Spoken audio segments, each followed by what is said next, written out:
Opa, boa tarde, pessoal. Boa tarde.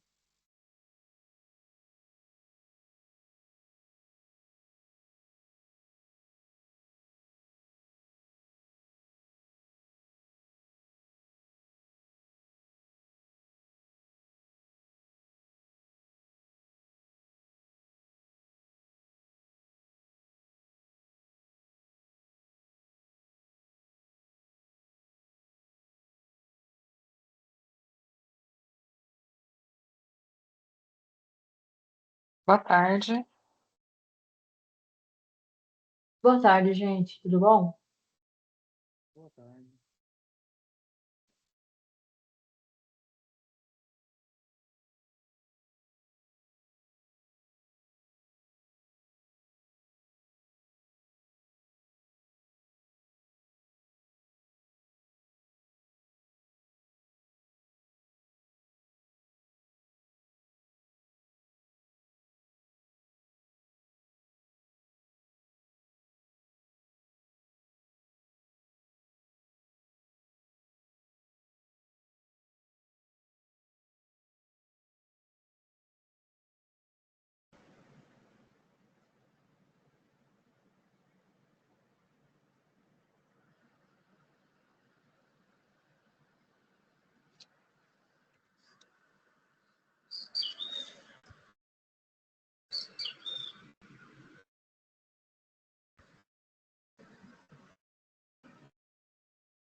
Boa tarde.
Boa tarde, pessoal.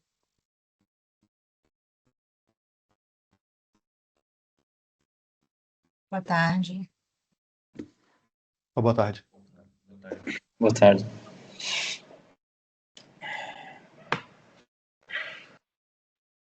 Boa tarde, pessoal. Eu peço para que a gente aguarde mais 2 minutinhos e aí a gente começa o nosso workshop.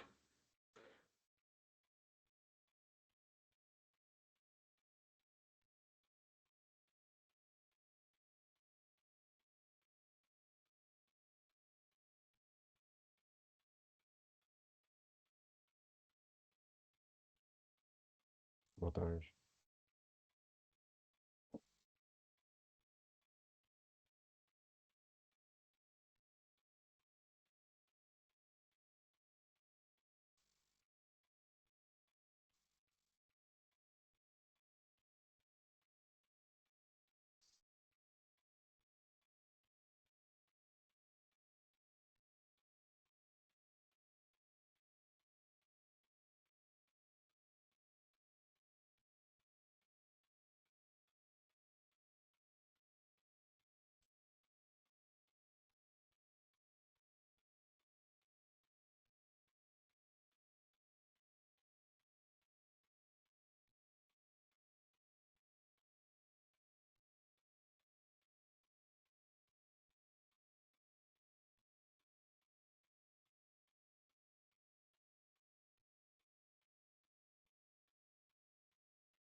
Pessoal, acho que a gente já pode iniciar. Já estamos aqui com 84 participantes. Aguardamos 3 minutinhos e a gente tem uma agenda longa pela frente.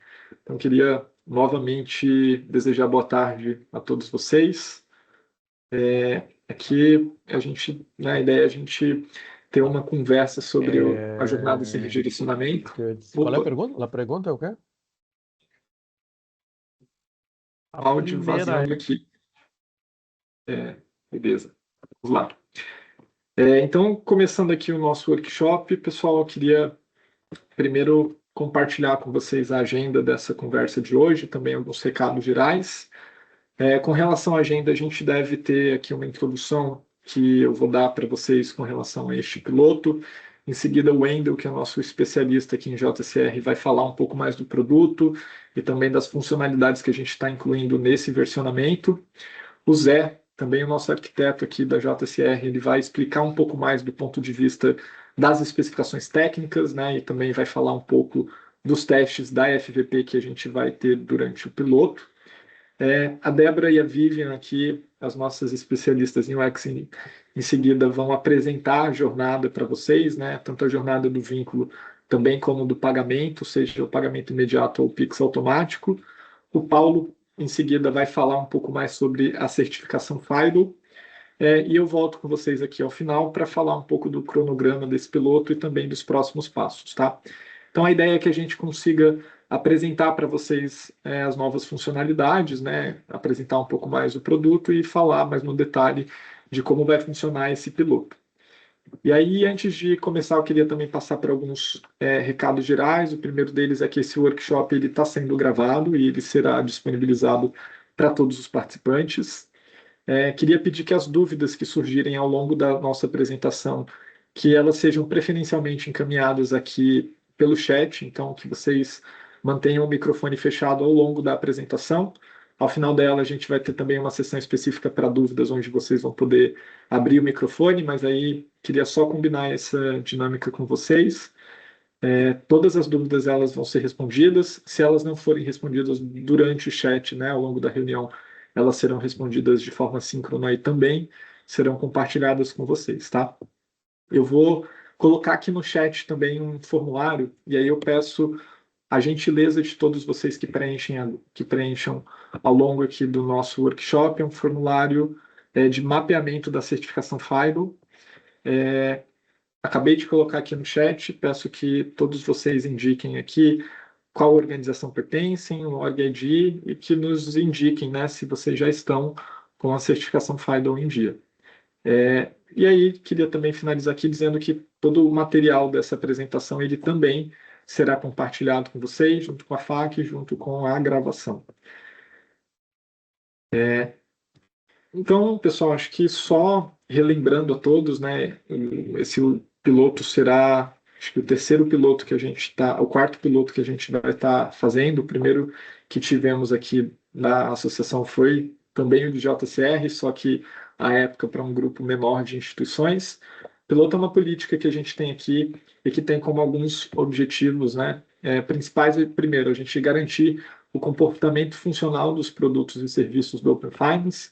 A gente garantir também uma jornada, uma experiência do usuário fluida também, sem fricções ao usuário final. Garantir a qualidade dos dados compartilhados e também reportados por vocês aqui para o perímetro Sincal. Garantir a integração entre as instituições com as ferramentas do perímetro Sincal, ferramentas essas que são fundamentais para que a gente possa ter um monitoramento do ecossistema. E, obviamente, acho que talvez o mais importante é a gente garantir a interoperabilidade aqui do ecossistema, né, e reduzir a quantidade de incidentes bilaterais. Então, a política de testes em produção ela já está vigente, né? Acho que esse é também um dado legal para compartilhar com vocês. Dentre todos os pilotos previstos para 2026, o piloto de JSR 2.2.0 deve ser o maior em termos de instituições participantes e também volumetria de testes, tá? Então, a gente tem 17 conglomerados que já operam JSR e também vão fazer parte desse piloto para testar as novas funcionalidades. Nós temos 51 novos conglomerados, né, que são novos entrantes, e a gente tem ao todo aqui 256 marcas detentoras participantes, no mínimo, né, se a gente desconsidera enfim, um grande conglomerado. A gente deve ter aproximadamente 2.600 testes funcionais aqui que vão ser executados pela Associação Open Finance e aproximadamente também 100 jornadas de UX que serão monitoradas. E aí, para entrar um pouco mais no detalhe, antes de passar aqui a palavra aos meus colegas, eu queria deixá-los cientes de quais são os critérios que a gente deve monitorar nesse piloto, né?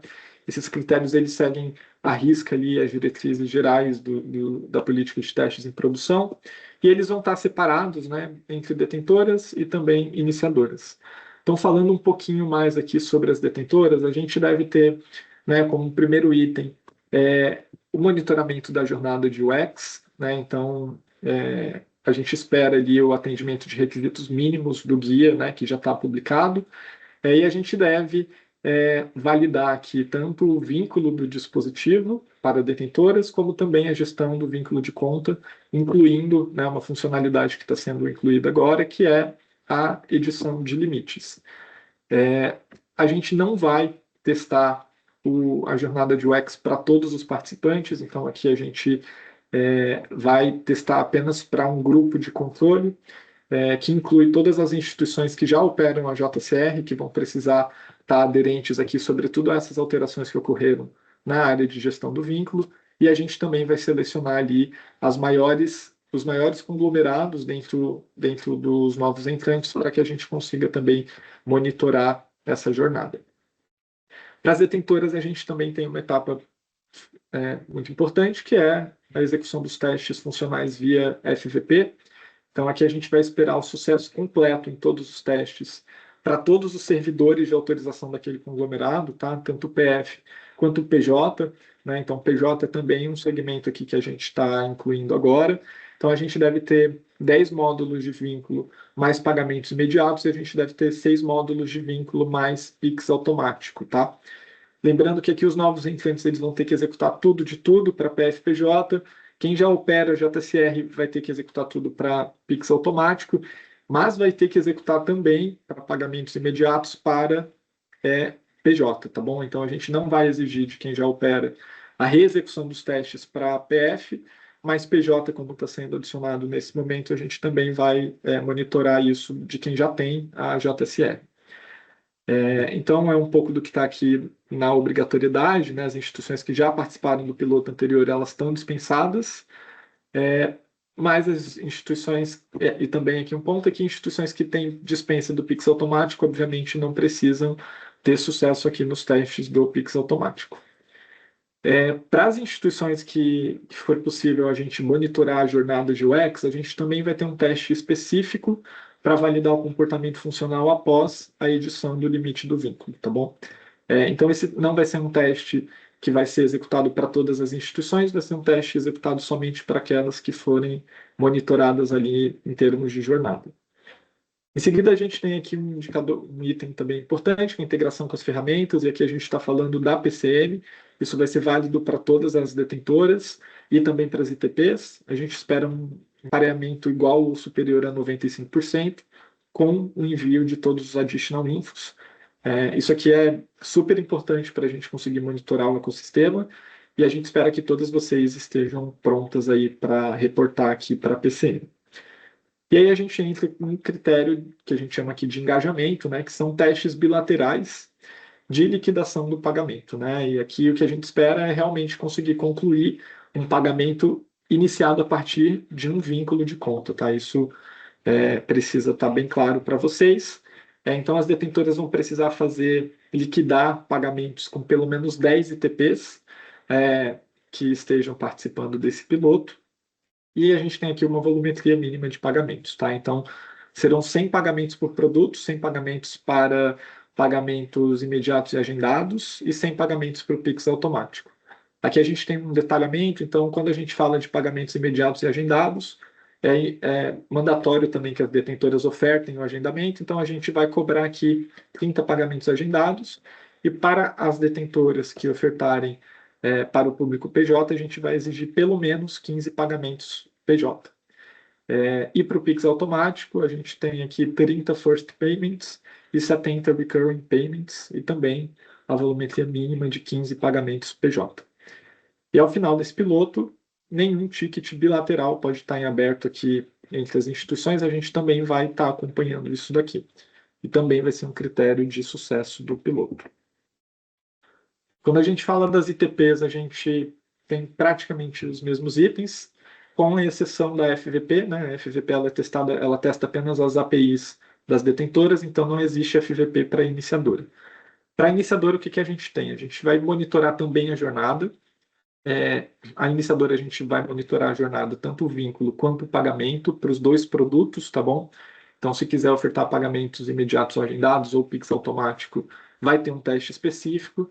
E para iniciadora, a gente também vai testar a jornada por canal, tá bom? Então, se qualquer iniciadora desejar ofertar qualquer produto desses via JSR, por exemplo, em desktop, vai ter um teste específico para desktop. Se quiser ofertar só para mobile, tudo bem, a gente vai, de qualquer forma, exigir o teste mobile, tá bom? Lembrando que aqui para o Pix automático, né, é importante a gente ter ali a telinha da recebedora e dizer que né, o vínculo com a recebedora é de total responsabilidade aqui da iniciadora, tá bom?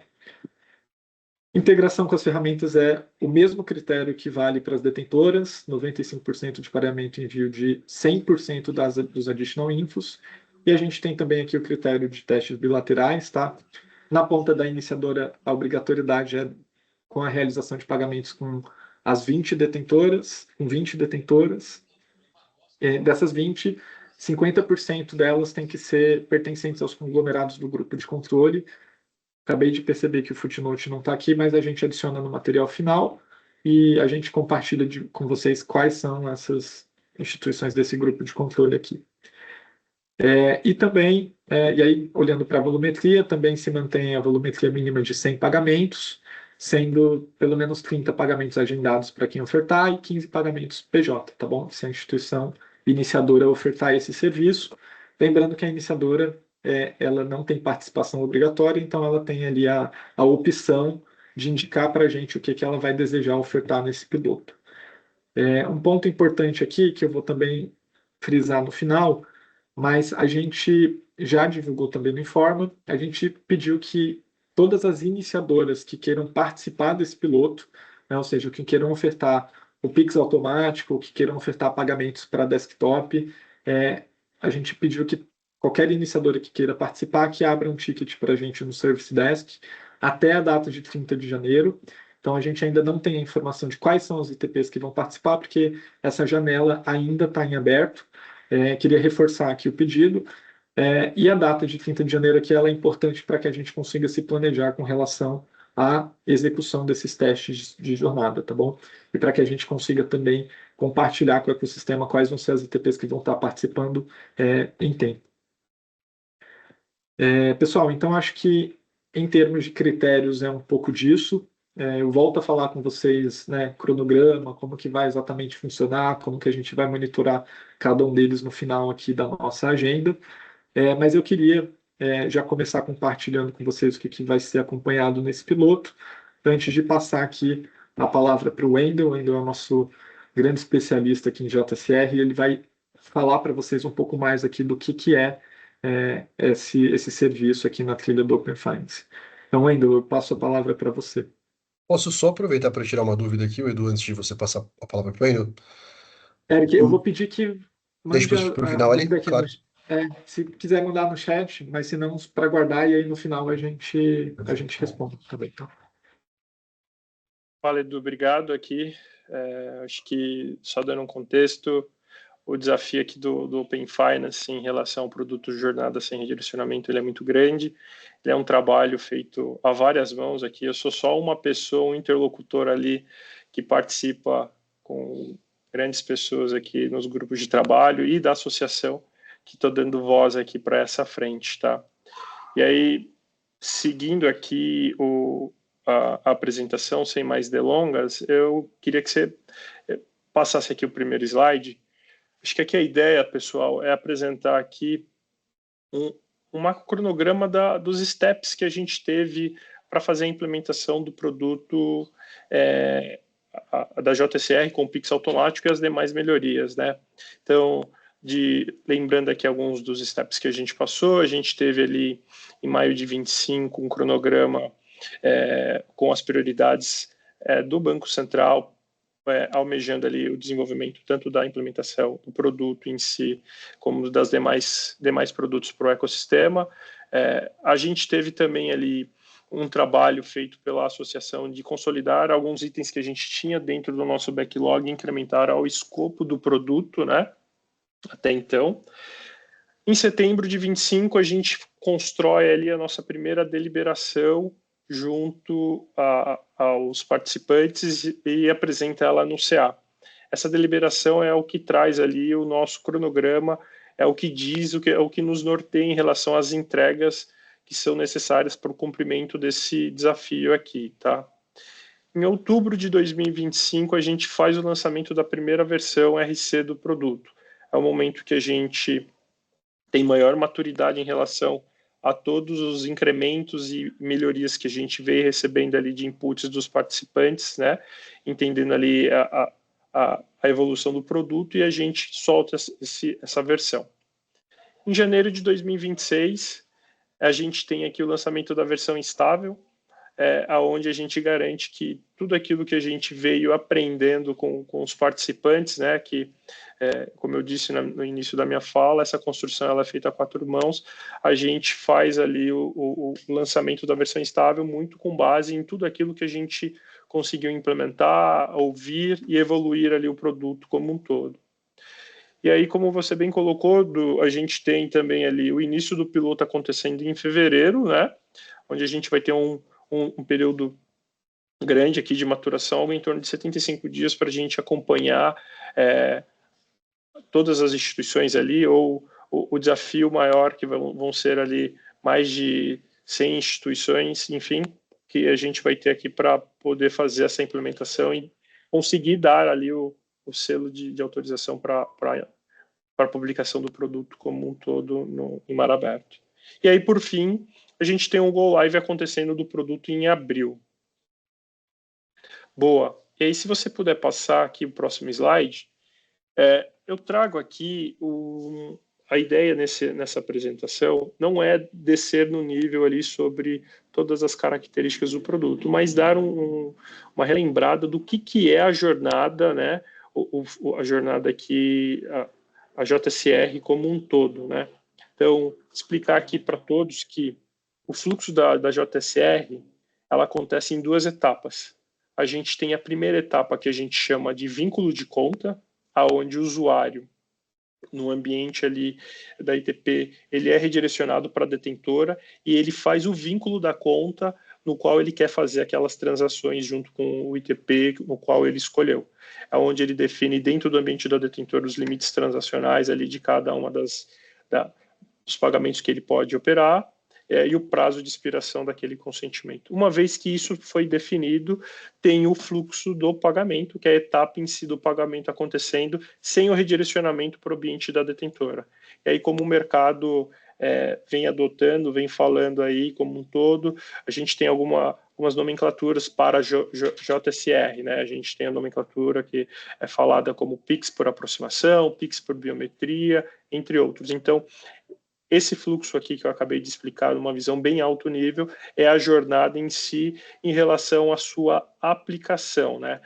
Acho que é isso aqui, e aí, enfim, para poder apresentar aqui o próximo slide, olhando aqui com a evolução do produto, dado o cronograma ali, os desafios que foram propostos para a gente traz aqui os principais pontos que estão sendo incrementados nessa nova versão.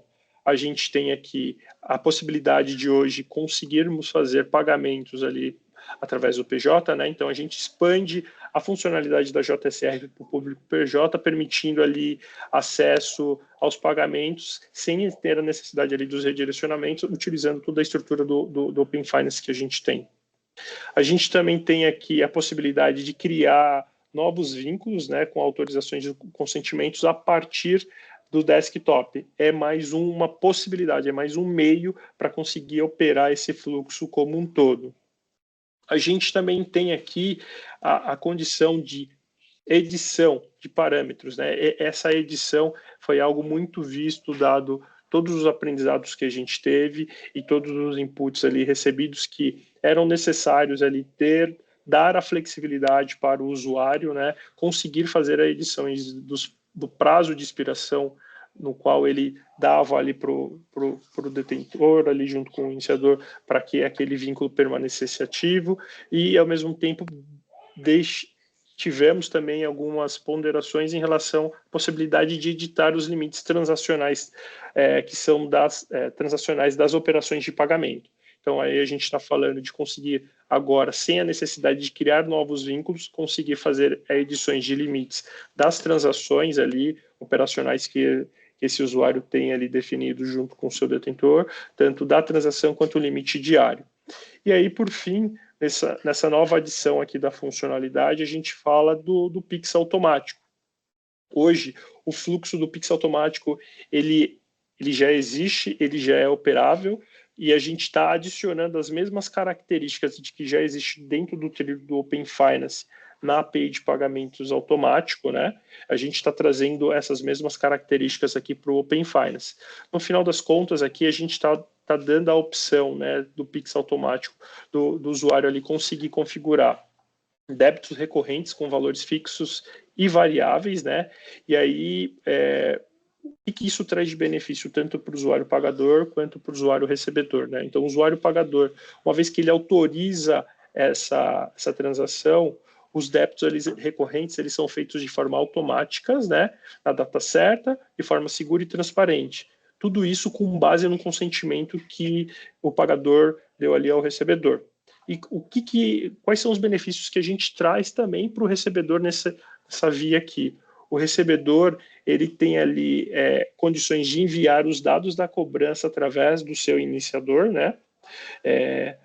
O iniciador, por sua vez, ele manda essas transações ali, manda essas informações ao banco do pagador, com a definição ali da frequência dos pagamentos, os limites mínimos da cobrança que podem ser transacionadas, ali é todo aquele acordo negocial que é feito entre as partes, e isso aí o iniciador ele acaba só operando conforme a negociação ali repassada, né? O recebedor ele define ali as frequências que os pagamentos podem acontecer, se são pagamentos de forma semanais, quinzenais, trimestrais, anuais, entre outros, o limite mínimo que ele pode ter ali de cada uma das cobranças em relação ao que foi acordado e a data de expiração dessa autorização. Essa agenda aqui, com todos esses itens ali, elas são enviadas ali pelo iniciador ao banco do recebedor, né? E aí o banco do pagador, no dia ali da liquidação, ele tenta fazer ali um pagamento, e caso haja alguma falha nessa liquidação, o iniciador aqui, né, ele pode persistir a cobrança dessa falha em 3 tentativas em um período de 7 dias. Tudo isso dentro das regras definidas entre as partes. No final, a gente está gerando aqui menos fricção, mais eficiência e muito mais inteligência aqui para todos os lados. Acho que da minha parte, eu encerro aqui dando esse overview geral de tudo aquilo que a gente vem implementando, e aí eu passo a palavra aqui para o meu amigo Zé, que vai trazer toda a parte das especificações técnicas aqui e os incrementos que a gente teve aqui nos últimos tempos. Zé, com você. Beleza. Obrigado, Wendel. Boa tarde, pessoal. Boa tarde a todos. Essa aqui é um pequeno resumo do que a gente vai tratar aqui nessa sessão, tá? Então, não vou me estender muito aqui, porque a gente tem bastante pontos para tratar. Já vou pedir para o Edu passar ali para o próximo slide. Bom, engatando no gancho que o Wendel soltou agora, né, da explicação um pouco do que é o Pix automático, aqui a gente trouxe o mecanismo que vai ser utilizado pelos usuários da API de vínculo de dispositivo para poder autorizar os consentimentos de Pix automático a partir do dispositivo vinculado, né?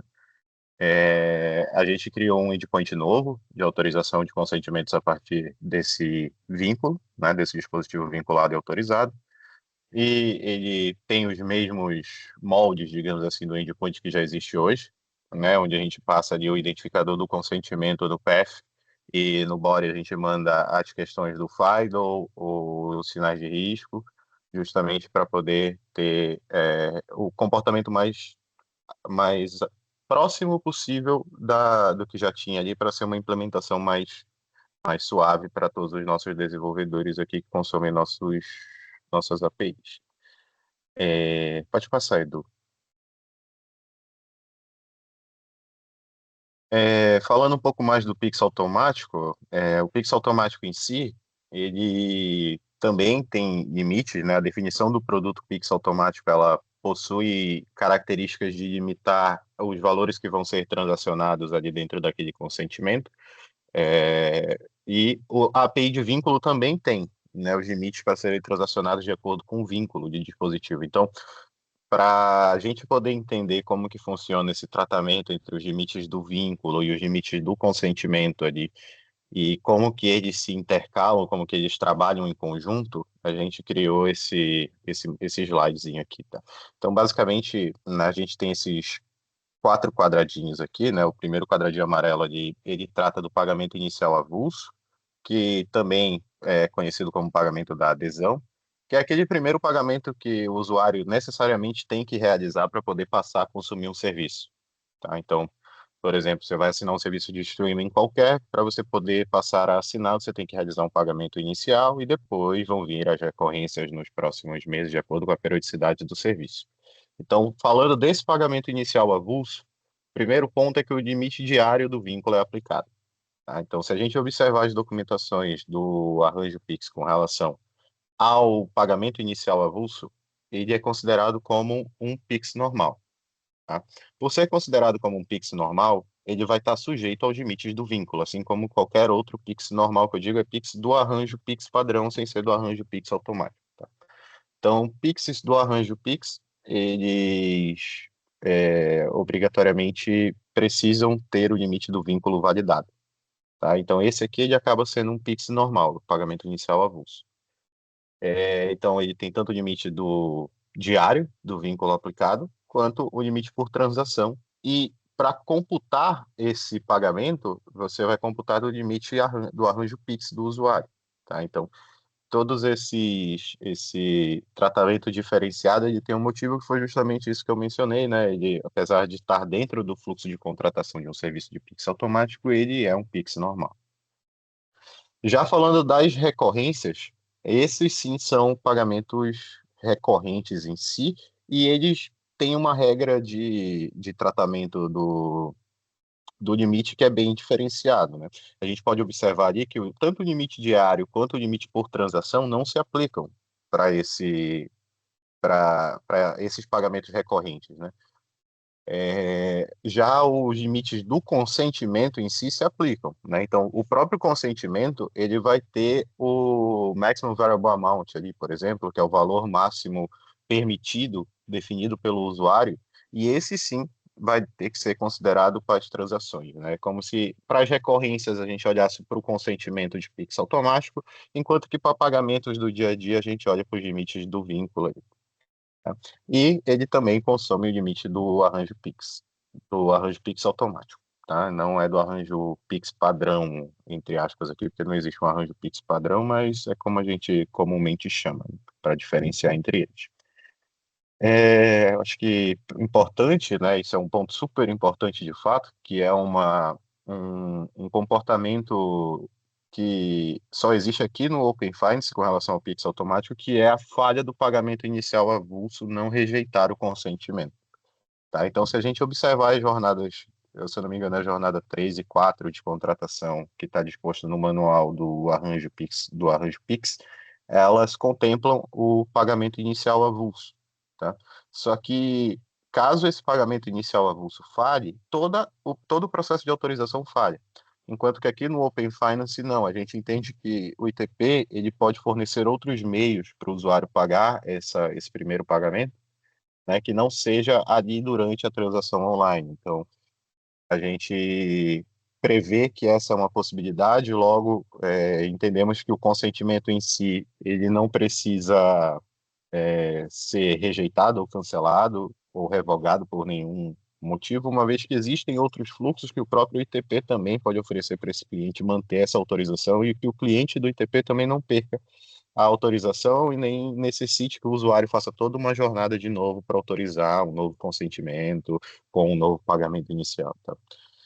É importante também ressaltar que o valor mínimo definido pelo recebedor não é validado durante a autorização do consentimento. Tá? Então, o valor mínimo, a gente não deve validar se o valor do vínculo, os limites do vínculo estão dentro do valor mínimo definido pelo recebedor, que é o Minimum Variable Amount, né? Ele é um campo permitido pelo Pix automático para o recebedor declarar dentro da autorização que ele está pedindo para aquele cliente qual é o valor mínimo que aquela autorização tem que permitir ele de cobrar. Porque senão, dependendo do valor, isso deve servir como um piso para a definição do valor máximo do usuário. Né? Então, se um serviço, por exemplo, a cobrança mínima para ele é R$ 15, e o usuário colocar um limite abaixo de R$ 15, aquele serviço não tem como cobrar. Logo, esse campo é a indicação do recebedor para como o usuário deve se comportar na hora de setar o seu próprio limite, tá? Para que não haja uma interferência entre o que o recebedor define e o que o usuário define. Tá bom? Você pode passar, Edu. Agora, falando de algumas pequenas mudanças que tivemos em alguns sinais de riscos ali na especificação, né? Tivemos 3 sinais de riscos que foram ajustados, a gente vai entrar no detalhe de quais foram no próximo slide, mas nesse daqui o importante é a gente observar que a mudança nesses 3 sinais foram para todos, os 3 sinais que a gente vai conversar logo, e a mudança foi a mesma, tá? Para quem já consome as nossas APIs aqui, entende o conceito de restrição. Para quem não consome, eu vou explicar um pouco aqui. As restrições que estão presentes nas nossas especificações, elas são condicionalidades que devem ser satisfeitas para que determinado comportamento que está descrito na restrição seja atendido ou não. Por exemplo, esse aqui que está em tela. A gente tinha alguns sinais que possuíam a seguinte restrição: sinais obrigatórios quando o sistema operacional do usuário for Android ou iOS. Só que quando a gente vai falar de desktop, desktop é um cara um pouco fora da curva, digamos assim, né? Porque o desktop ele geralmente roda em aplicações web, né? Onde a gente tem a maior adoção de ferramentas de desktop, hoje em dia, atualmente, pelo menos, são aplicações web, são PWAs, são ferramentas que acabam não interagindo diretamente com o sistema operacional, né? Ele é uma página que está em cima de um navegador e o navegador que interage com o sistema.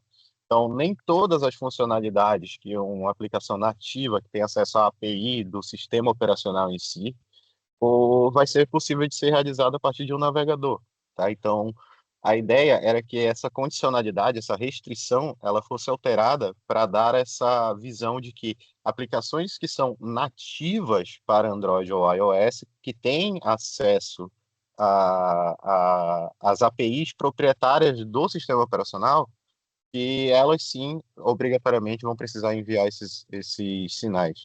Já aplicações web que não têm acesso a essa interface direta, elas não precisariam mais enviar, mesmo rodando em sistemas operacionais Android ou iOS. Tá?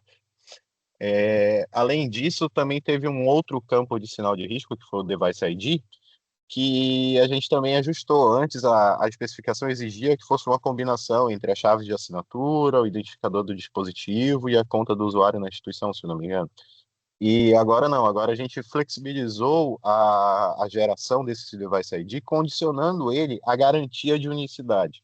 Então, a gente pode ter algoritmos heurísticos diferenciados, propostos por cada instituição, para que gere-se um identificador único, muito semelhante às regras que a gente tem hoje do Payment ID, tá? Que é o identificador dos pagamentos. O identificador dos pagamentos ele não é um UUID, não, ele é o identificador que as instituições escolhem a maneira de preencher. O que a gente tem são os conjuntos de regras, de caracteres que são permitidos, tamanho máximo, etc. Mas dentro desse conjunto, a geração ela pode ser feita com um algoritmo próprio, sem exigir necessariamente que seja feito da maneira que a gente tinha na versão anterior. Tá?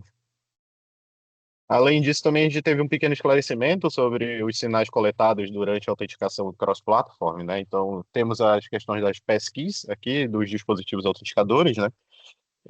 Quando um usuário vai utilizar um dispositivo externo para autenticar, né? Externo ao que ele está utilizando para acessar o canal, a gente achou por bem esclarecer na documentação de onde que deve ser coletado esse sinal, porque a gente sempre fala dispositivo, dispositivo, dispositivo, mas se tiverem dois dispositivos ao mesmo tempo, qual é o dispositivo?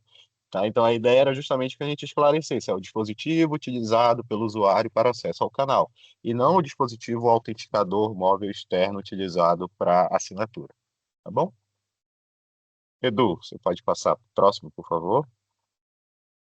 Aqui são os sinais de risco, né? O Device ID ele teve a alteração que eu mencionei da permissão de algoritmos heurísticos, enquanto o Is-Routed Device, o Elapsed Time Since Boot e o Screen Brightness sofreram o ajuste do sistema da condicionalidade de envio. Tá? Agora eles são atrelados a aplicações nativas e não mais ao sistema operacional em si. Como eu mencionei, volta lá, Edu, rapidinho, por favor, só para finalizar. Como eu mencionei, os sinais de risco, eles vão usar a análise dos sinais deve considerar o dispositivo de acesso ao canal, não o autenticador externo, e a gente permanece ali com a possibilidade de, caso esse ou esses sinais em tela ou qualquer outros sinais de risco em tela apresentem um risco de fato para promotor de fraude da instituição ali detentora, que ela retorne como um risco e não permita a autorização desses consentimentos, tá? Pode passar, Igor. Perfeito. Agora, falando sobre as melhorias de tratamento, a gente teve a inclusão do status 504, né, em alguns endpoints que ainda não existiam. Essa adição foi feita com base no manual de APIs, tá? Resolução BCB número 615, se eu não me engano, de maio de 25. Essa resolução definia que as especificações do Open Finance devem prever um tempo máximo de timeout, e em caso de timeout, um erro específico deveria ser retornado, que é o erro 504, então acabamos por suprir esse requisito regulatório, tá? Além disso, a gente também adicionou um novo código de erro, Origin File do Invalid. Esse novo código ele foi adicionado no endpoint de Authorize e de Recurring Consents Authorize, tá? Ele já estava descrito no header, esse comportamento, mas a gente tinha uma orientação diferente, uma vez que a gente não tinha ainda esse erro bem descrito. Então, a gente orientava que caso essa validação não tivesse sucesso, que fosse retornado o risco. Mas agora a gente já tem um erro específico para ser retornado em casos onde a avaliação do origin enviado dentro do client data JSON ela não bate com o origin informado durante o processo de DCR e DCM da instituição iniciadora. Tá? Além disso, também, falando um pouco da segurança ali, nós criamos dois novos fluxos, basicamente, né, de autenticação. Antes, todos os endpoints dessa API, elas tinham apenas o escopo payments ali, porque era o único escopo que iria ter acesso a esses produtos, né, uma vez que os vínculos só estavam atrelados à API pagamentos, né, no primeiro momento. Só que agora, como a gente tem a possibilidade de ter o vínculo atrelado à API pagamentos automáticos, logo a gente também precisa ter a geração de escopos aderente aos escopos da API pagamentos automáticos, tá? Então, se vocês observarem agora, os fluxos de client credentials, eles vão ter três possibilidades. Vocês vão poder solicitar tokens com escopo somente payments, tokens com escopo somente recurring payments e tokens com ambos os escopos, tá? Depende do que a ITP oferece para o seu cliente e do que ela acordou com o cliente na ponta que vai usar aquele vínculo. Tá? Então, por exemplo, se a ITP acordou com o cliente que aquele vínculo vai ser utilizado apenas para realizar pagamentos ou agendamentos únicos ou recorrentes, ela não precisa do escopo de pagamentos automáticos, o Recurring Payments. Tá? Mas, tá, da mesma forma que se ela combinar que aquele vínculo que ela criou vai ser usado só para autorizar consentimentos de Pix automático, ela já não vai mais precisar do escopo de Payments.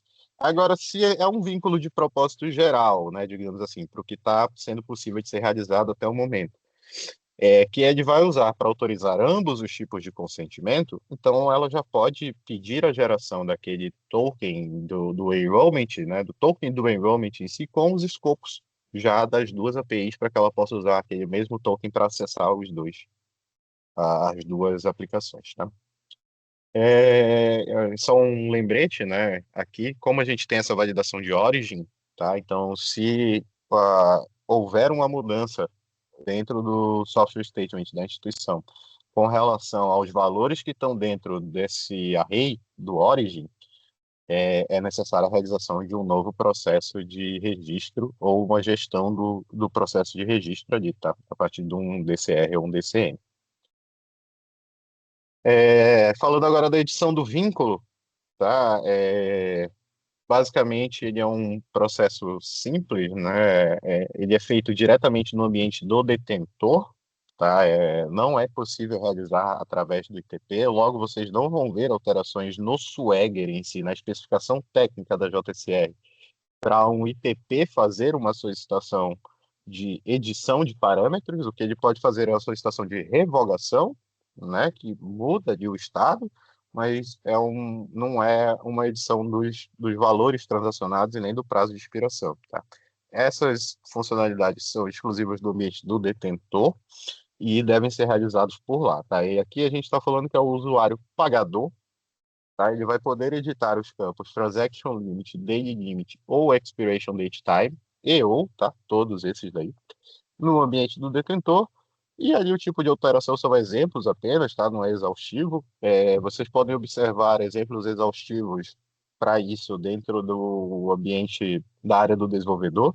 Nós temos uma página lá com bastante mais informação do que está aqui em tela, tá? Então a gente sugere que vocês consumam.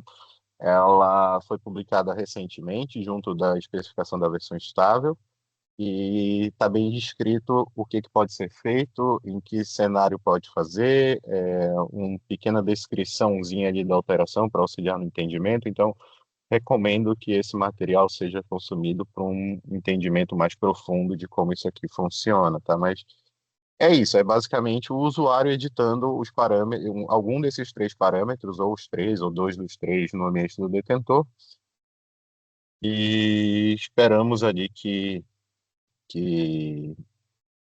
que seja refletido, né? Inclusive, nós alteramos o webhook também para refletir essas mudanças, né? Então, se vocês observarem agora a page webhook, ela possui dois tipos de notificação, que é declarado dentro do campo Event Type, né? Então, nós temos o Data Changed e o Status Changed. No caso de Data Changed, o ITP sabe que ele deve olhar para um desses três campos para validar o que mudou dentro deles. E no caso de Status Changed, ele sabe que ele tem que olhar para o campo status daquele recurso e identificar a mudança do estado em si, tá?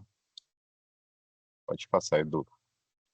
Agora, falando um pouco da FVP, pessoal, esses daqui são os testes da FVP, que serão executados durante o piloto para validação das jornadas, tá? Então, como vocês podem observar aqui, nós temos uma categorização entre os produtos e uma categoria. Acho que categorizações acabou não sendo a melhor palavra, porque a gente tem uma coluna chamada categorias, né? Mas a gente tem uma separação entre produto, módulo e categorias, tá? Nos produtos ali, vocês podem observar a correlação com o que o Eduardo falou lá no começo, né, que são pagamentos imediatos e agendados e Pix automático. Então, nós temos alguns módulos que são dedicados para cada um desses segmentos de produto, digamos assim. Além disso, nós também temos a categoria aonde esses testes se encaixam. O que é essa categoria? É basicamente uma maneira nossa de agrupar esses testes para que a gente consiga também tratá-los em lote, por exemplo. Precisamos conversar sobre os testes de garantia de erro. Então, já temos um subgrupo bem definido que engloba tanto os dois testes ali, tanto os dois produtos, né, tanto pagamentos quanto Pix automático. Então, é mais assim para facilitar as nossas conversas e as nossas interações, tá?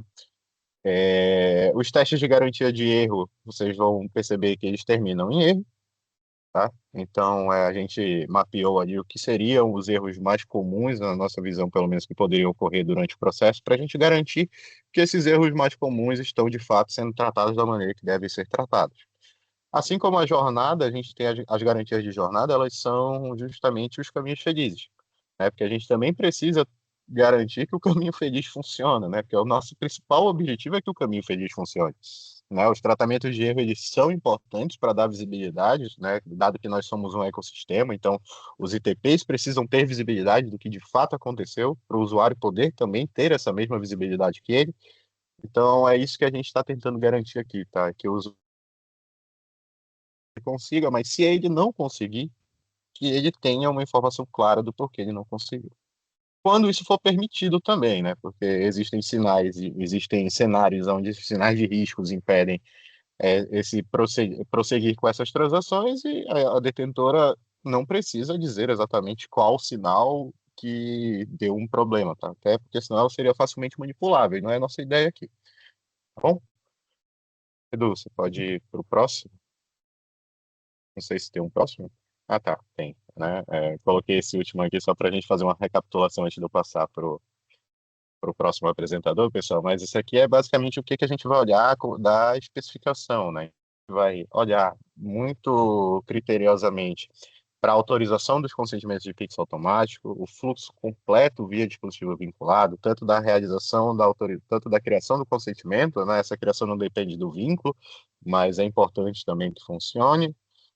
Então, tanto da criação do consentimento, quanto da autorização desse consentimento a partir do dispositivo vinculado, quanto do pedido de agendamento de um pagamento, quanto da liquidação desse pagamento também, que foi agendado, e a gente também vai tentar garantir o pagamento inicial avulso, tá? O pagamento da adesão. Também tem a questão das coletas de sinais de risco de diferentes plataformas, a validação dos limites diferenciados também é um ponto super importante aqui, tá? Então, temos testes também da FVP para esse ponto aqui, para a gente garantir que os limites estão sendo respeitados. Os tratamentos de timeouts também foram adicionados, vão ser pontos que vão ser validados também. E o fluxo de geração de tokens de acesso, tá? Esse é um ponto que ele é importante dos iniciadores passarem a se adequar ali. Vocês vão observar que existem fluxos que permaneceram com o mesmo escopo de antigamente, mas tiveram apenas o nome descrito na especificação alterado, tá? Então, se vocês precisarem fazer algum ajuste interno, peço que observem isso, né? Quem tiver integrações de automação com a nossa especificação também, talvez precisem prever esses outros fluxos ali, tá? Mas é basicamente isso. E um pequeno disclaimer, né? O 504, ele vai ser alvo também ali do time de monitoramento aqui, né, da associação, porque timeout indica bastante sobre a saúde do ecossistema, e a partir da inclusão dele nós vamos passar também a monitorar esse campo, esse código de resposta. Bom, eu acho que era isso do meu lado. Agora eu passo a palavra aqui para o time de UX, acredito que seja a Débora que vai apresentar, certo? Certo, Zé. Certo. Boa tarde. Então é isso. Fique à vontade, Débora, que é a tua opção. Obrigada. Boa tarde, pessoal. Meu nome é Débora, sou aqui do time de UX da DTO e vou falar para vocês agora tangibilizar essa parte técnica em experiência do usuário. Então, como a gente comentou aqui já, né, um dos nomes que esse produto está recebendo é o Pix por biometria. E um resumo aqui do que a gente vai falar hoje, né? A gente vai passar pelas jornadas de pagamento, que são Pix imediato, Pix agendado e Pix automático. Vamos falar sobre a jornada de vinculação de conta, né? Que é um pré-requisito para que esses pagamentos ocorram. Vamos falar sobre alguns exemplos de erro, a gestão de contas vinculadas e as boas práticas para desktop. A gente organizou de um jeito que vocês vão conseguir ver o que exatamente vai ser monitorado no piloto. Então, vamos lá. Então, a primeira jornada aqui do Pix por biometria é o Pix imediato. Então, imaginando aqui que o usuário está ali no e-commerce, né? Então, ele vai comprar uma televisão, por exemplo, ele seleciona o pagamento por Pix, ele já fez uma vinculação de conta, seleciona o vínculo de conta que ele quer usar, por exemplo, aqui a instituição Bratec, visualiza as informações desse pagamento, né? Todas as informações que já estão disponíveis no guia do arranjo, então o valor, a data, né? No caso de um pagamento imediato seria a data de hoje, a iniciadora, enfim, a forma de pagamento, precisa receber a informação de que ele precisa ter saldo e limite disponível na conta selecionada para que esse pagamento seja efetivado. Ele confirma e pode confirmar essa transação através da sua biometria, né? Seja um Face ID, a senha, enfim, a biometria que ele utiliza, que ele cadastrou na vinculação de conta que ele já fez previamente. E aí, uma vez esse pagamento confirmado, ele vê as informações dessa efetivação e pode acessar esse comprovante ali também na área de gestão. Pode passar isso. Obrigada, Eduardo. O Pix agendado é muito similar ao Pix imediato, né? A diferença aqui é que o usuário vai poder agendar esse pagamento. Então, a gente simulou uma jornada aqui numa ITP, que também é uma detentora. Então, o usuário acessa ali a área Pix, seleciona a opção de pagar com outro banco, e é nesse momento que ele entra na jornada sem redirecionamento, né? Então, ele seleciona aqui o vínculo também com a Bratec, coloca que quer pagar com a chave Pix, insere a chave Pix, visualiza aqui o recebedor, seleciona o valor. Pode passar, por favor, Edu. Obrigada. Antes de confirmar, ele edita a data. Então, a data por padrão é a data do dia, né? Nesse momento, ele pode alterar essa data. Então, se ele quiser repetir essa transferência, né? Fazer ali pagamentos recorrentes, ele pode alterar essa transferência, definir a data que essa autorização vai terminar, visualiza aqui o resumo do pagamento novamente e precisa de novo receber informação sobre a necessidade de saldo e limite quando os pagamentos forem efetivados, né? Então, não há validação de saldo e limite nesse momento, apenas quando os pagamentos forem agendados, quando forem liquidados. Então, só um minutinho, Edu. Ainda não. Isso. Então, aqui ele vai, mais uma vez, utilizar a chave de segurança que ele já cadastrou lá no momento da vinculação de conta, vai se autenticar e vai ver que é a efetivação do agendamento, né? Mais uma vez, a informação de que ele precisa ter saldo limite quando esses pagamentos forem, de fato, liquidados. Prontinho. Pode passar, Edu. Obrigada. E aí, o último pagamento que a gente tem disponível para a JSR é o pagamento com Pix automático. Estou imaginando aqui que o usuário está numa plataforma de streaming, né? Vai fazer assinatura aqui do streaming. Ele seleciona o pagamento com Pix automático, mais uma vez seleciona o vínculo, visualiza ali as informações dessa autorização, clica em confirmar, né? Coloca a chave de autenticação que ele cadastrou e, mais uma vez, visualiza aqui o resumo dessa autorização de pagamento e pode ver o comprovante na área de gestão. Para realizar todos esses pagamentos dessa forma simples, né, com biometria, sem precisar sair do aplicativo e fazer tudo na ITP, o usuário precisa antes ter criado um vínculo de conta. E aí a gente entra aqui na jornada de vinculação de conta através do Pix automático. Então, supondo, mais uma vez, que o usuário está ali na plataforma de streaming e decide pagar com Pix automático, se ele não tem um vínculo de conta e a ITP quer oferecer esse serviço, nesse momento ela oferta para o usuário a possibilidade do pagamento com Pix por biometria. Então, ela informa para o usuário para que é esse vínculo de conta, né? Então, ele vai ser utilizado ali para fazer os pagamentos futuros e, importante dizer que é feito com a segurança do Open Finance. Se o usuário aceitar, ele clica em conectar minha conta. Nesse momento, ele seleciona a conta que ele quer utilizar, né? A instituição que ele vai utilizar. Então, nesse caso, ele selecionou a Bratec. E aí, a gente vai informar para ele que ele vai ser direcionado para a instituição detentora para continuar esse vínculo. Então, é importante dizer aqui, informar para o usuário que ele tem 15 minutos para finalizar essa transação. Então, isso também vai ser monitorado ali no piloto. Quando ele chega na detentora, ele vai se autenticar e também vai logar, né, conforme os padrões da instituição detentora, e vai visualizar o resumo, né, revisar as informações desse vínculo de conta. Nesse momento, se ele tiver mais de uma conta nessa detentora, suponhamos ali uma conta corrente, uma conta poupança, se as duas contas estiverem aptas, ele pode editar essa conta, né, e selecionar uma ou outra diferente da que ele já selecionou. Ele pode também alterar o prazo dessa autorização, né, que por padrão é 5 anos, mas ele pode mudar, inclusive, para prazo indeterminado, e pode alterar os limites aqui, garantindo que o limite diário sempre seja maior que o limite por transação. Uma vez que ele configurou, né, configurou também o nome do dispositivo, caso a ITP, a detentora, possibilite isso, ele confirma e aí é informado que vai voltar para a ITP. Pode passar, por favor. E uma vez que ele volta para a ITP, ele vai criar ali a sua chave, que é a chave que ele vai utilizar para autorizar esses pagamentos por biometria, sem precisar sair da ITP. Então, uma vez criada essa chave, ele é informado sobre a efetivação do vínculo, né? O Pix por biometria está ativado, e ele pode já fazer os seus pagamentos e pode também cancelar essa autorização na área de gestão a qualquer momento. E como ele iniciou essa jornada através de um pagamento, né, um Pix automático, ali, uma autorização, a gente oferece para ele a opção de retornar para essa jornada e finalizar o seu pedido. Então, ele clica em continuar. Pode passar, Edu, por favor.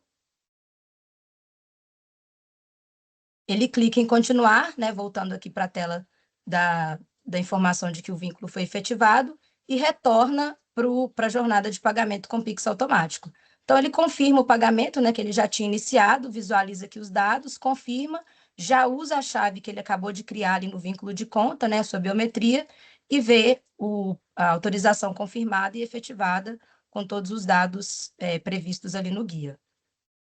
Pode passar, Edu. E aí, alguns erros que podem ocorrer, né, que a gente vai testar ali também no piloto, são erros, por exemplo, na parte do direcionamento e do redirecionamento. Então, se ocorrer alguma falha, né, tanto na ITP quanto na detentora, que impeçam o usuário de transitar entre as instituições, ele precisa receber uma tela com uma mensagem clara para que ele saiba o que ele vai fazer, né? Se ele vai tentar de novo na ITP, ou se, né, ele precisa sair da detentora, voltar para a ITP, enfim. A gente precisa informar para o usuário o que aconteceu. Pode passar, por favor? Isso. E aí, falando sobre a gestão, né, a gente já sabe que na ITP não houve mudança na parte de gestão, então os requisitos continuam os mesmos, o usuário precisa ter acesso à área de gestão de contas vinculadas. Ao acessar um vínculo específico, ele precisa ver ali qual é a instituição detentora associada àquele vínculo e visualizar todos os dados que ele inseriu quando ele criou aquele vínculo. O que ele pode fazer na ITP é cancelar. É a única alteração, né, a única ação que ele tem com relação ao vínculo. Na detentora, pode passar, Edu, por favor. Obrigada.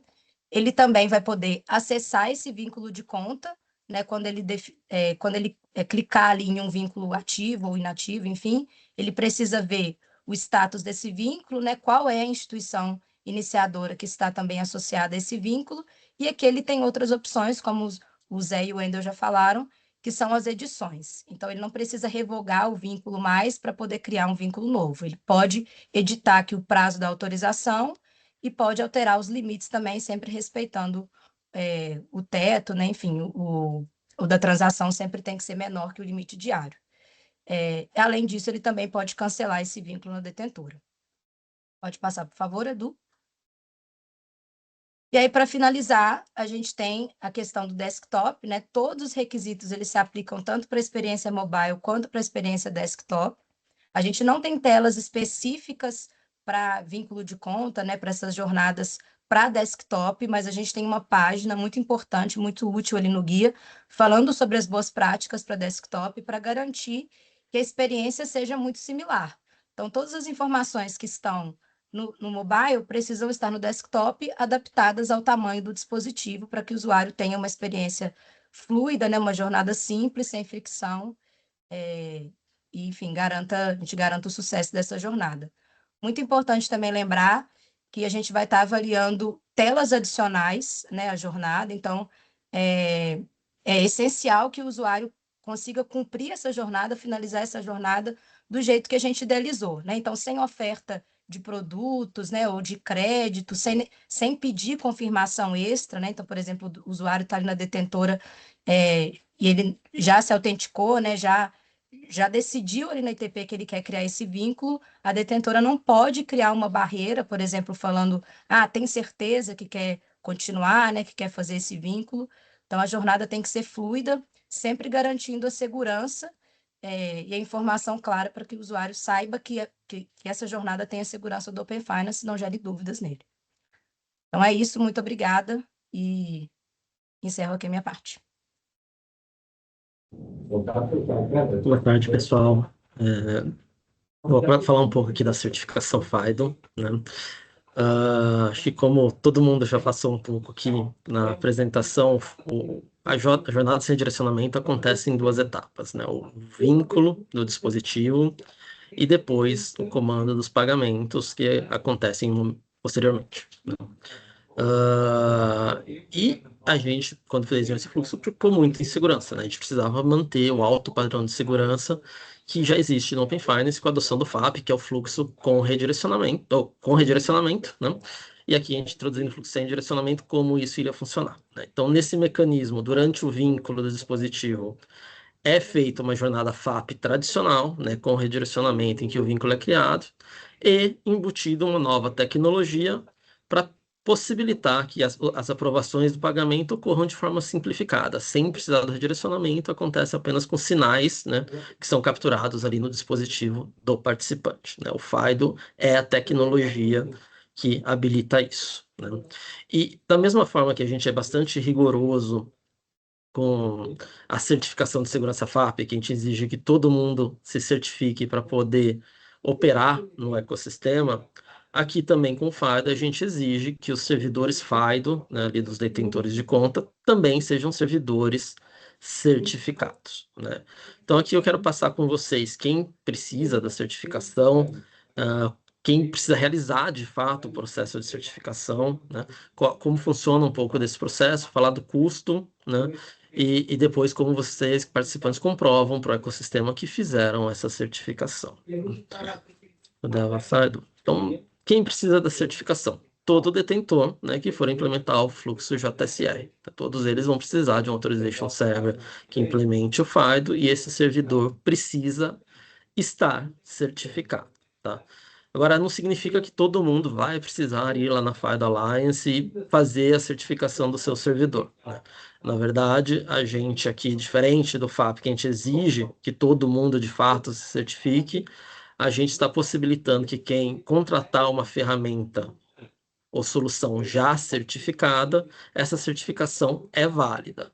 As instituições que fizerem o seu próprio servidor FIDO ou customizaram o servidor FIDO existente, né, modificando o core dele com mudanças significativas ali, esses sim precisam ir na FIDO Alliance e realizar a sua própria certificação, porque eles vocês precisam desse servidor certificado, né? E qual é a certificação, né? Certificação FIDO 2, do tipo server, é o servidor que vai funcionar, e a certificação FIDO, ela tem vários níveis, né? E dependendo do tipo de segurança, de se você funciona com dispositivos A ou B, se você está certificando dispositivo, né? O nível de certificação aqui que a gente está exigindo é o mais básico, que é a certificação funcional. Poder avançar? Não. E como funciona o processo de certificação na FIDO Alliance, tá? Então, tudo começa de forma muito similar à do FAP, né? Você começa fazendo uma validação própria, né? Você baixa a ferramenta que eles disponibilizam, faz o download dela, instala ela, né?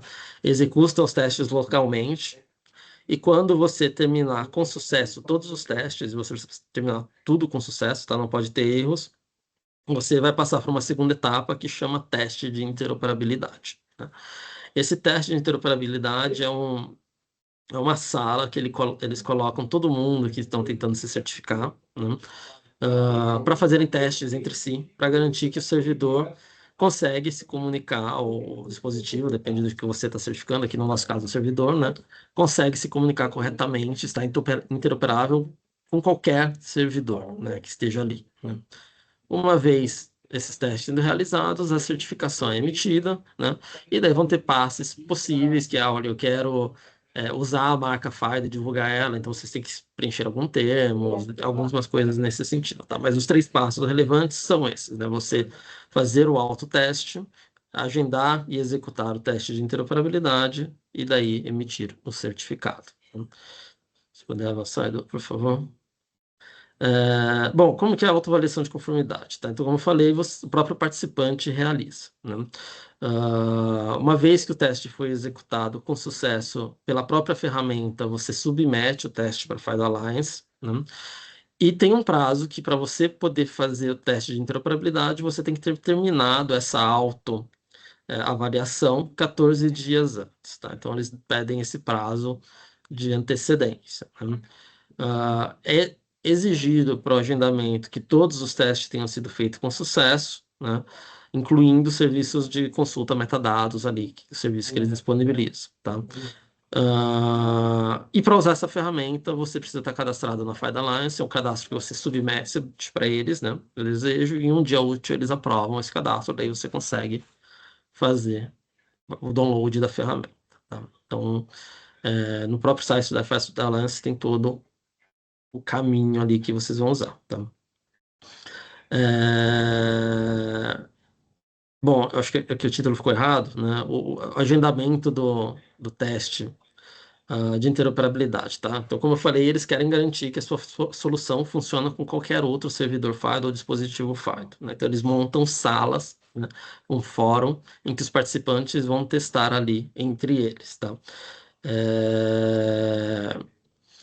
O teste é realizado remotamente, tá? Essa sala é remota, e eles disponibilizam uma semana ali antes um pré-teste, né, que os participantes ou que vão participar desse fórum podem entrar, já começar alguns testes entre si, preparar o ambiente, o que for necessário para no dia ter sucesso, tá? Esse é um evento que ele tem datas definidas, né? Então a FIDO Alliance geralmente faz esse evento a cada 3 meses, né? Mas se não tiver quórum, ele é adiado para o próximo evento, tá? O que para o nosso ecossistema é um problema, né? Essas datas fixas geralmente não funcionam bem, tá? Não casa com geralmente o prazo ou desejo que os participantes têm aqui, né?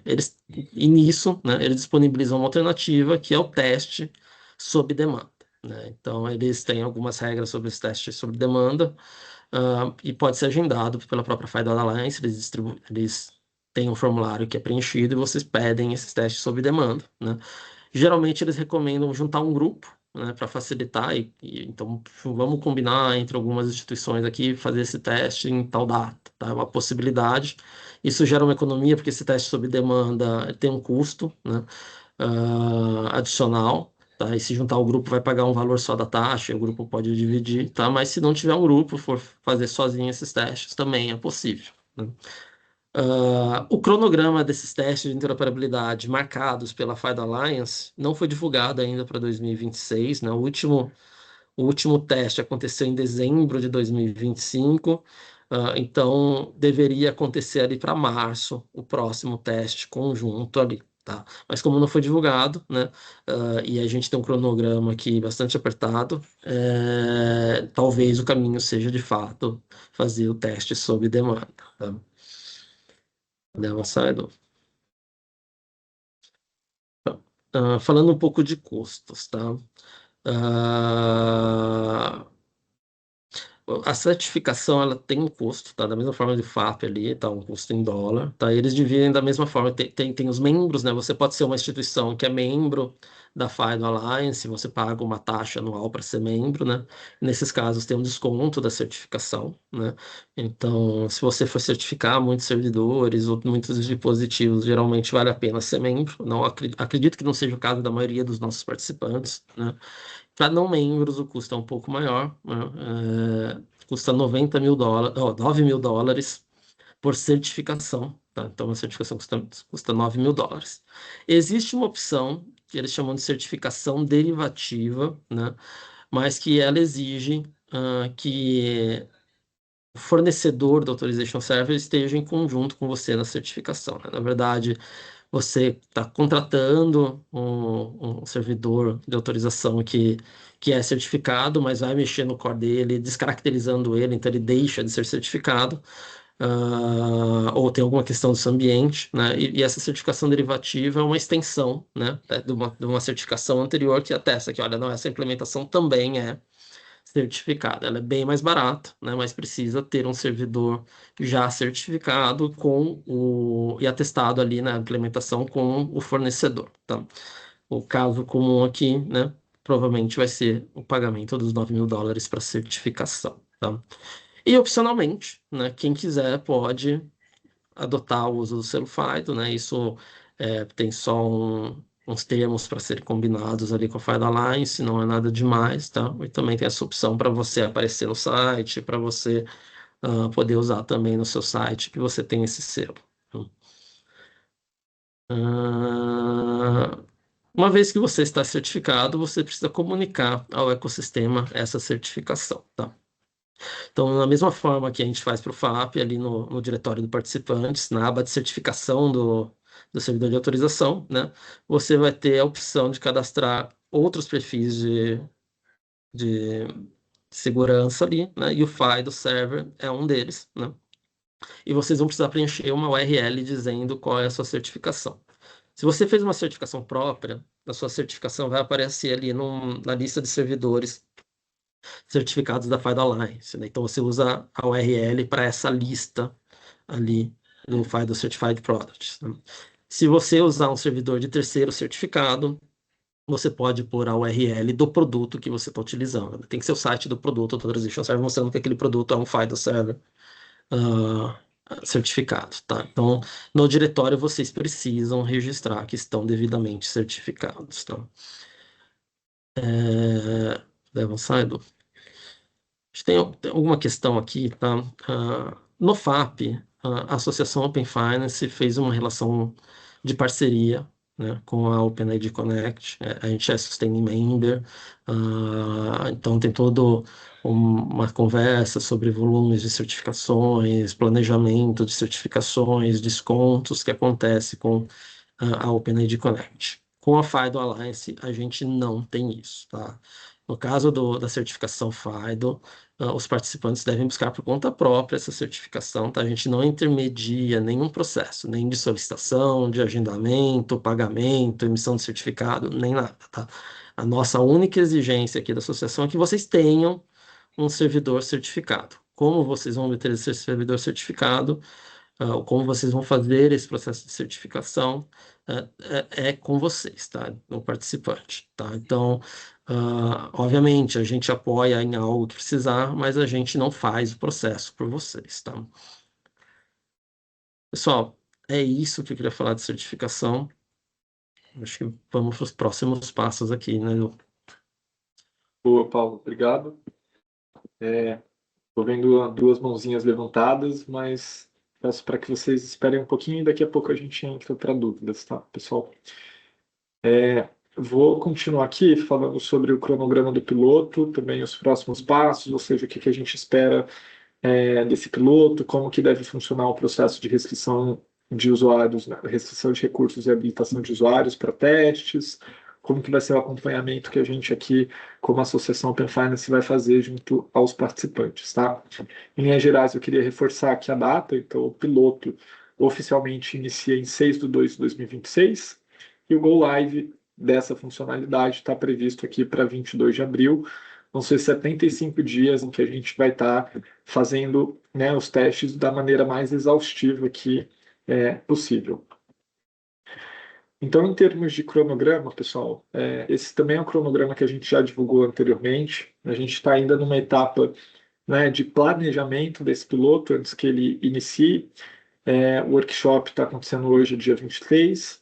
No dia 30 de janeiro, no final da semana que vem, a gente previu aqui duas datas importantes. A primeira é a data limite para abertura de contas. O que é isso? Durante o piloto, a Associação Open Finance ela vai executar testes para as instituições, né?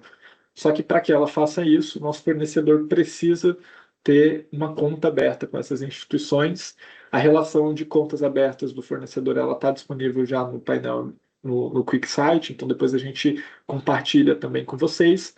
Caso alguma instituição não tenha ainda viabilizado uma conta aberta com o fornecedor, ela terá que executar esses testes por conta própria.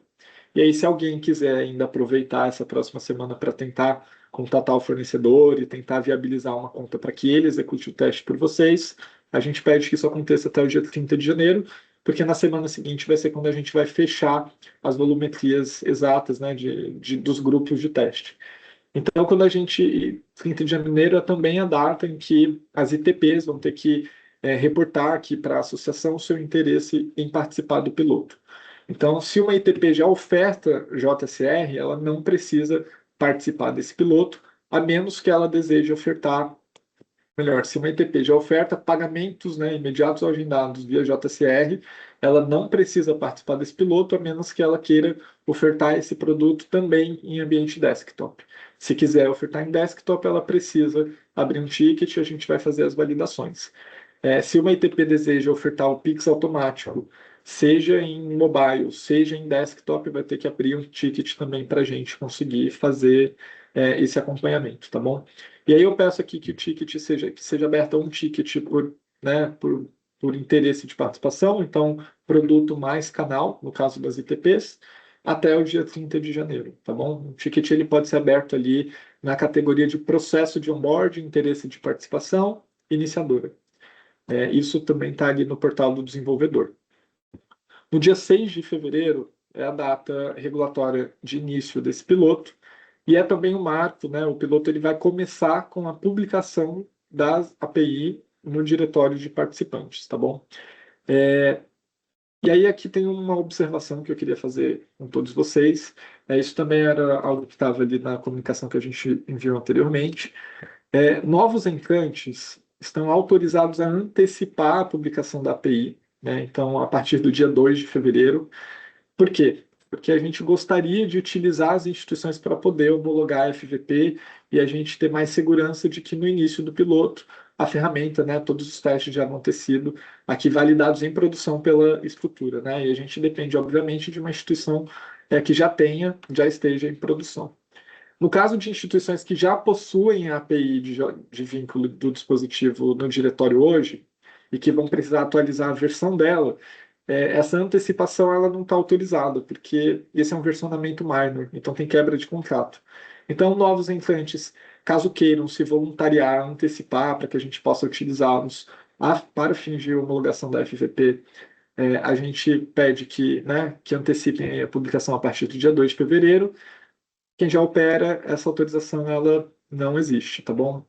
No entanto, para quem já opera JCR, também isso vai valer para os novos entrantes, a gente recomenda, né, que quem for publicar ali no dia 6 de fevereiro, que é a data regulatória, se possível que faça a publicação da API até o meio-dia, para que a gente possa, na parte da tarde, também já iniciar a homologação da FVP. Então, vocês veem que a partir do dia 9 é onde iniciam os testes aqui em produção. Então, do dia 9 até o dia 11 é uma data que a gente já previu um cronograma para fazer essa homologação da ferramenta, o que significa que a gente definiu internamente aqui os nossos critérios de qualidade, que as instituições não serão notificadas durante esse período de homologação da FVP, a menos que a gente tenha aqui confiança, né, de que os testes estão maduros o suficiente para isso. E aí, então as execuções com todo mundo começam a partir do dia 9, né? A gente já espera que todo mundo tenha realizado a publicação da API na data regulatória do dia 6. A partir do dia 9, a gente começa os testes e a gente vai segmentar esses testes de acordo com as categorias que o Zé comentou anteriormente. Então, a gente separou aqui em 2 bloquinhos. Primeiro, o bloquinho de vínculos mais pagamentos e depois o bloquinho de vínculo mais Pix automático. Então, até o dia 27 de fevereiro é quando a gente vai estar fazendo o teste de interoperabilidade para todo mundo. Esse teste vai estar sendo executado pela associação para todas as instituições que a gente tem conta aberta. Quem a gente não tem conta aberta vai ter que executar esse teste com data limite em 27 de fevereiro. Se chegar nessa data e a gente acompanhar que alguma instituição não executou com sucesso o teste, essa instituição vai ser notificada pelo Service Desk, tá bom? A gente vai retestar o teste de interoperabilidade com redirecionamento via desktop no dia 9 de março, para a gente também garantir, né, que jornadas iniciadas em desktop sejam concluídas ali com sucesso pelas detentoras, tá bom? E aí a gente tem aqui os outros bloquinhos, tá? Então, garantia de jornada, que é o cenário feliz do Zé, ele também vai ser executado para as detentoras entre o dia 9 e 27 de fevereiro, e o teste de garantia de erros ele vai ser executado até o dia 6 de março, tá bom? E também um teste de longa duração, que é quando a gente consegue validar ali o pagamento integralmente. Para as instituições em que a gente for fazer o monitoramento da jornada e que a gente vai testar a edição do vínculo, a gente também vai ter aqui uma data onde a gente vai fazer um teste na FVP para ver se o comportamento funcional está aderente após essa edição do vínculo. E esse teste na FVP vai acontecer ali no final de março, depois do nosso prazo de validação de UX. Então a gente começa testando o vínculo mais pagamentos imediatos e agendados, em seguida a gente vai testar ali os testes do Pix automático, seguindo essa mesma ordem, então garantia de jornada primeiro, que é o cenário feliz, garantia de erros e, por fim, garantia ali no teste de longa duração. E a gente espera que todos esses testes aqui, eles ocorram até o dia 13 de março. Então, ali no meio do piloto, a gente já quer ter feito a primeira rodada de testes para todas as instituições que a gente tem conta aberta, e é também a data que todas as instituições que a gente não tem conta aberta vão ter que executar por conta própria. Ainda em fevereiro, a gente começa também as validações de UX das ITPs, tá bom? Então, todo ITP que queira participar, seja ofertando pagamentos desktop, ou Pix automático desktop, ou Pix automático mobile, vai ter que declarar para a gente até o dia 30, e até o final de fevereiro a gente espera conseguir fazer a execução dos testes de jornada para as ITPs. E aí, no início de março, durante as 2 primeiras semanas, a gente vai estar validando ali as jornadas das detentoras, tá bom? Então, metade de março a gente termina essas validações das detentoras, e em seguida a gente faz ali os testes via FVP após a edição do vínculo. A gente previu nesse cronograma também alguns marcos para o engajamento bilateral, né? Então, como eu também comentei anteriormente, um dos nossos critérios são os testes bilaterais entre as instituições. Esses testes todos eles vão ocorrer com restrição de usuários, e aí a volumetria vai depender, né, do cenário de cada instituição, mas a gente previu aqui alguns marcos percentuais, tá? Então, marcos de 30%, de 50%, de 80% desses testes bilaterais para que a gente consiga chegar no final do piloto e todo mundo tá 100% em todos os nossos critérios. E a gente também previu aqui um período de sala de guerra e também de envio de planos de adequação. A gente previu aqui algumas datas intermediárias, né, já a partir da metade do piloto, para que a gente consiga acompanhar mais de perto as instituições. Então, a gente pode convocá-las para participarem aqui de agendas bilaterais com a gente, ou vocês podem também receber uma notificação via Service Desk exigindo um plano de adequação, né, uma justificativa de não atendimento dos requisitos até essas datas aqui intermediárias, tá bom? Então, acho que em termos de cronograma, é um pouco disso. 6 de fevereiro é a data que todo mundo tem que publicar a API. A partir do dia 9, a gente começa a testar vocês via FVP. Os testes bilaterais eles também estão autorizados a iniciar a partir do dia 9, e vocês devem, né, se ater ali a volumetria mínima para cada produto. E aí, de novo, queria aqui ressaltar, se algum noventante quiser se voluntariar, antecipar a publicação, pode fazer. Peço também que nos comunique, caso queira fazer isso. A gente utilizará essas instituições para tentar homologar a FVP o quanto antes, para que a gente consiga iniciar o piloto já com a ferramenta completamente validada. E, de novo, né, independente se for antecipar a publicação da API, a gente pede para todos aqui, inclusive quem já opera a JSR, que, se possível, faça a publicação no dia da data regulatória até o meio-dia, para que já no período da tarde do dia 6 a gente consiga começar alguns testes. Em seguida, eu queria reforçar aqui com vocês o processo de restrição de recursos e habilitação de usuários. Esse piloto ele vai acontecer exclusivamente com restrição de usuários, tá bom? Então, nenhum teste aqui vai acontecer com cliente real. As ITPs têm a responsabilidade de restringir essas funcionalidades aos clientes reais, né, aos usuários finais. Só que a ITP ela vai depender aqui da detentora para indicar, né, para conseguir ler o que ela deve restringir. Então, a gente tem um processo que ele já foi divulgado ali na política de testes em produção do Open Finance. É a primeira vez que a gente vai estar rodando ele full, então eu queria reforçar aqui com todos vocês. A gente tem, então, aqui uma dependência das duas pontas, né? Então, as provedoras de dados e serviços, que aqui nesse caso são as detentoras, elas têm a obrigação de fazer a publicação no diretório de participantes, No momento que elas fazem a publicação no diretório de participantes, como a gente está falando aqui de um novo produto ou uma nova funcionalidade, vocês devem incluir o que a gente está chamando de metadado dentro da família da API. Esse metadado é um recurso novo no diretório, então a gente vai conseguir enxergar se aquela família de API tem alguma especificidade. Então a gente vai criar dois tipos de metadado. Um metadado chamado em homologação novos recursos e um segundo metadado chamado em homologação.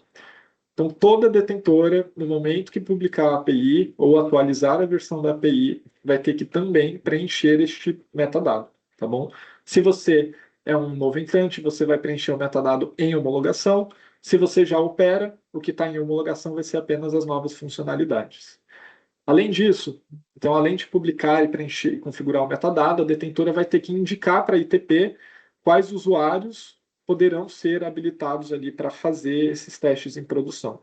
Então, a gente já disponibilizou um formulário, ele está no portal do desenvolvedor, e as detentoras elas já podem enviar para esse formulário a relação de usuários testadores, né, as pessoas que vão ser responsáveis ali por acessar as ITPs para fazer os testes bilaterais. São 4 informações ali que a gente pede nesse formulário, que é o CPF do usuário, o e-mail, o org-id e o nome da instituição. O campo de e-mail ele é opcional, então tem uma ITP aqui em específico que ela utiliza essa informação para conseguir autorizar os seus usuários, tá bom? E o formulário ele já está ali. Como é que a ITP vai saber quem que ela pode habilitar ou não? Ela vai ter que implementar uma lógica para validar o metadado naquela família de API, dessa forma que eu comentei. Então, se é um novo entrante, né, se o metadado é homologação novos recursos, a ITP só vai restringir o Pix automático, a PJ e o desktop. Se o metadado é em homologação, a ITP vai restringir completamente ali as funcionalidades aos seus clientes finais. E aí, depois de validar o metadado, a ITP vai ter que consultar uma base que a gente vai disponibilizar através de uma API, que na verdade a gente já abriu o ticket para todas as ITPs com as credenciais dessa API, que é onde as ITPs vão conseguir consultar quais são esses usuários que estão habilitados para fazer esses testes e que essa jornada pode ser liberada para eles, tá bom? Então é basicamente esse o processo. Queria reforçar aqui as obrigações de cada ponto, então as detentoras vão ter que publicar a API, configurar o metadado, enviar a relação de usuários testadores, e as ITPs vão ter que implementar a lógica de restrição e consultar ali a relação de quais usuários têm que ser habilitados. Lembrando que essa consulta ela vai acontecer através de uma API que a gente já compartilhou com as ITPs. Caso alguém aqui não tenha recebido, pode abrir um ticket para a gente no Service Desk que a gente compartilha as credenciais. Por fim, queria reforçar aqui o acompanhamento, né? Então, todo o acompanhamento desse cronograma que eu falei com vocês, né, desses indicadores, ele vai acontecer.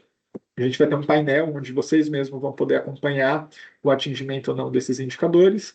E a gente tem agendas aqui semanais que elas vão ser obrigatórias, né? Elas vão ser de participação obrigatória de todos vocês. E são agendas, né, exclusivamente para a gente tirar dúvidas dos participantes, para que vocês também possam se ajudar, tá bom? Essas agendas vão acontecer todas as sextas, das 15 às 16 horas, começando ali a partir da primeira semana do piloto, no dia 13/2, indo até uma semana após o fim do piloto, no dia 22 de maio. E além disso, a gente tem um grupo no WhatsApp, caso queiram participar, o QR Code é esse. É um grupo também para a gente agilizar algumas dúvidas, mas dúvidas gerais a gente sempre pede que formalizem via Service Desk. Pessoal, acho que é isso que a gente tinha para passar para vocês. Agora sim eu abro para dúvidas. O Lucas está com a mãozinha levantada, eu passo a bola para você. Boa tarde, pessoal. Apenas para confirmar uma informação, Edu, que o Paulo trouxe em relação à certificação FIDO, eu, como detentora de conta, se utilizo um fornecedor que já tirou essa certificação lá na FIDO Alliance, não necessariamente eu preciso tirar uma outra certificação que seja derivada lá. Eu posso utilizar, no caso, essa certificação do meu fornecedor lá no cadastro do diretório, correto? Perfeito, você pode usar a certificação do fornecedor, tá? A certificação derivada geralmente é quando você quer ter um servidor próprio, customizado, seu, que deriva de um fornecedor, né? Sendo a solução do fornecedor mesmo, apenas com configurações ali para funcionar, a certificação dele é válida. Combinado. Obrigado, Paulo. Áudio. Boa tarde. É sobre uma dúvida sobre a publicação da API. A gente já é participante ali da JSR e hoje a gente está na versão 2.2.1. E aí, na verdade, 2.1.0 e aí a gente tem que fazer atualização para 2.2.0. Essa atualização da versão é que nesse momento é que vai estar habilitada essa configuração de restrição que você falou aí no último slide, ou seja, vai ter essa opção nova ali no diretório para cadastro da API, na hora que a gente atualizar para 2.2.0, vai aparecer essa opção para a gente flagar o servidor de autorização e colocar o metadado, certo?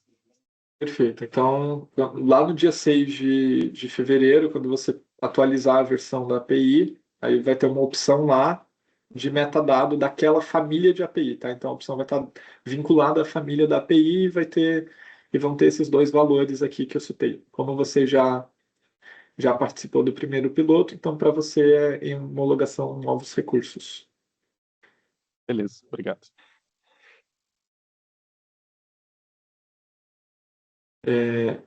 João?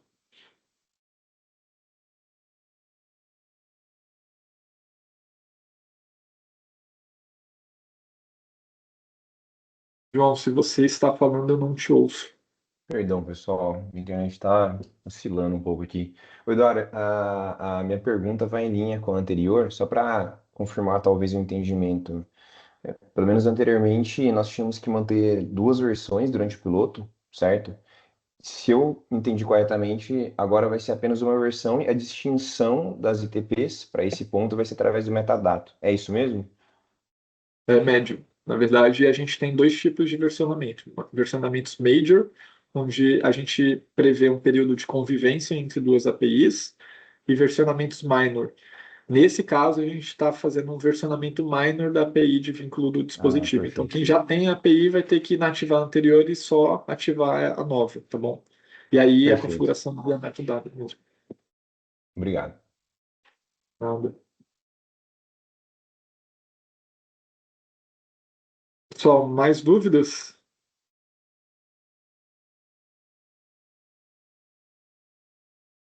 Beatriz? Boa tarde, pessoal. Boa tarde, Eduardo. Eu tenho uma dúvida com relação, desculpa, com relação à obrigatoriedade da detentora. O piloto, geralmente, tudo no Open Finance para detenção é obrigatório, né? Sendo opcional participar, no caso da ITP, e no momento que ela opta em participar, ela passa a ser obrigada a fazer alguns marcos e tudo mais. No caso, nos últimos comunicados, até no ano passado, em um dos informes foi dito que, no caso da iniciação, era facultativo para se cadastrar no ano passado para participar do piloto. Agora vocês estenderam o prazo até o dia 30/1, caso as iniciadoras, as ITPs ainda tenham, ou algumas outras tenham interesse em participar. Na detenção, continua sendo obrigatório a participação do piloto, é isso? Correto? A implementação aqui da JCR, nesse caso, ela está ampliando a obrigatoriedade de participação. Então, a regra aqui é que toda detentora de conta que tenha participação obrigatória lá no arranjo Pix vai ter que obrigatoriamente também disponibilizar a API vínculo de dispositivo. Então, se você é uma detentora que se encaixa nesse requisito, então a sua participação no piloto é obrigatória. Compreendi, entendi. Tá bom? E aí, caso não se enquadre nisso e esteja dentro do nosso acompanhamento, aí você pode abrir um ticket pedindo dispensa para a gente. Tudo bem, maravilha. Continua, então, sendo detentora, obrigada no Pix, continua a obrigatoriedade. Não preciso Perfeito. indicar em nenhum canal que eu quero participar, porque pressupõe que já somos obrigados a participar. Entendi. Perfeito. Ok, obrigada. Imagina. Andréia? Oi, eu sou do Banco Ágil, nós somos detentores, tá? Será que você pode explicar melhor esse lance do metadado? Porque para mim não ficou claro o nosso papel quanto detentora. Uhum. O Obrigada. metadado é o seguinte, você como detentora, você vai ter que publicar a API lá no diretório. E aí no dia de publicação da API, você vai selecionar a API Family Type, a versão, e vai ter uma nova opção lá que chama-se metadado. E aí você vai clicar nessa opção e vai ter o valor aqui de em homologação. Como você é uma nova detentora, você vai ter que flegar esse valor que vai estar lá dentro do Family Type. E aí é só isso que você precisa fazer. Tá, e só que isso daí eu tô fazendo em sandbox ou em produção? Isso já é em produção, tá bom? Ah, tá, quando eu publicar a API mesmo, né? Exato, Tá, exato. entendi. Obrigada. Beatriz, eu não sei se você está com uma nova dúvida ou se ainda é uma anterior. Não, só tinha esquecido de baixar. Desculpa. Tá bom, tranquilo. Pessoal, algo mais? Está claro para todos aqui o funcionamento?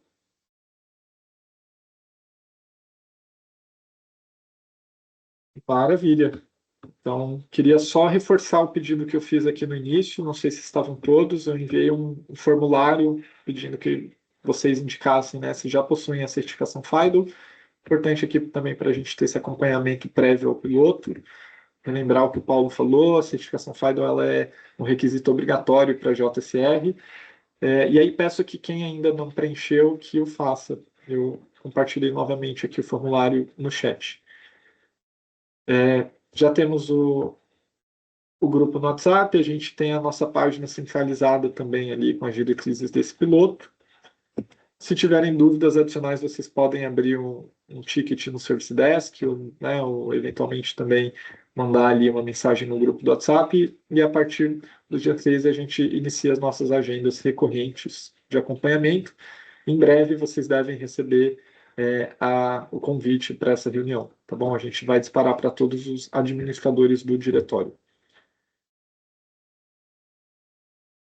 Beatriz e Andréia, Beatriz, nova Última dúvida? pergunta. É só sobre a disponibilização do material do workshop. Por onde, qual canal que vai acontecer?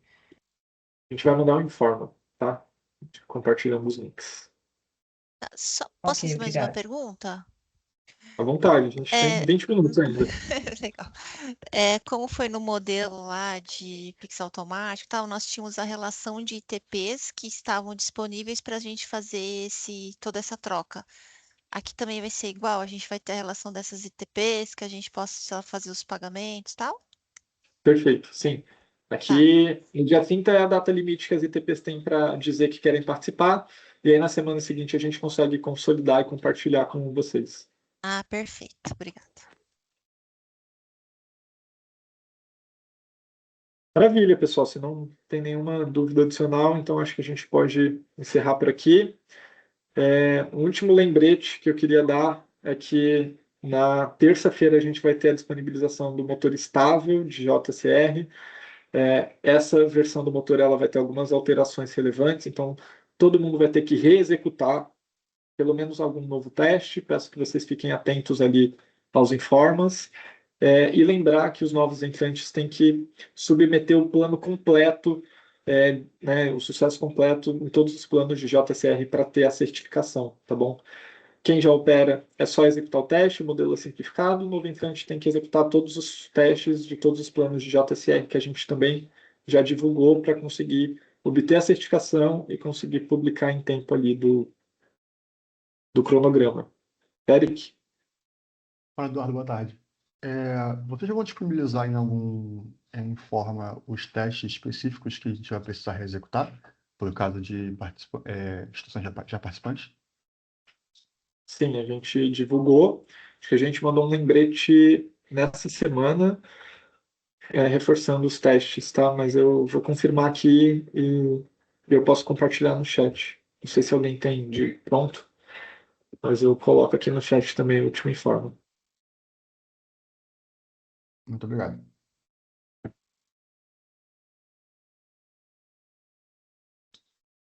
Perfeito, pessoal. Então é isso. Desejo uma boa tarde a todos. Até mais. Tchau, Muito obrigado. Obrigada, boa Até tarde. mais, Tchau, tchau. Tarde, pessoal. pessoal. Tchau, tchau. Boa tarde a todos. Boa semana.